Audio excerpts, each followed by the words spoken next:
ગુજરાતમાં બે ચાર લોકો એવા છે કે જેમને જ્યારે પણ માઇક મળે ને ત્યારે ગુજરાતના નાયબ મુખ્યમંત્રીને તું તારીની ભાષામાં સંબોધન કરે છે, એમના અભ્યાસ બાબતે વાતો કરે છે અને એમના વિશે બિન સંસદીય શબ્દોનો ઉપયોગ કરે છે.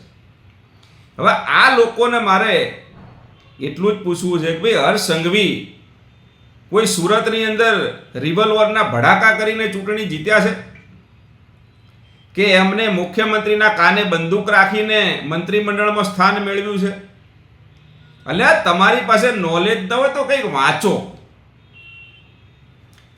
બંધારણની પરંપરા મુજબ જે રીતે ચૂંટણીઓ થાય છે એ જ રીતે ચૂંટણી લડી અને શ્રી હર્ષ સંઘવી ધારાસભ્ય બન્યા છે. અને બંધારણે મુખ્યમંત્રીને જે અબાધિત અધિકાર આપ્યા છે કે પોતાના મંત્રીમંડળમાં કોને લેવા, એ અબાધિત અધિકારની રૂએ ગુજરાતના મુખ્યમંત્રી એમને નાયબ મુખ્યમંત્રી બનાવ્યા છે. હવે આટલી સાદી સમજ પણ તમને નથી કે કોને શું અધિકારો બંધારણે આપેલા છે? શેની બંધારણની વાતો કરો છો તમે? આપણા દેશમાં ચૂંટણી લડવા માટે કોઈ પણ પ્રકારની શૈક્ષણિક લાયકાતની જરૂર નથી. આની ગતાગમ પણ તમને નથી.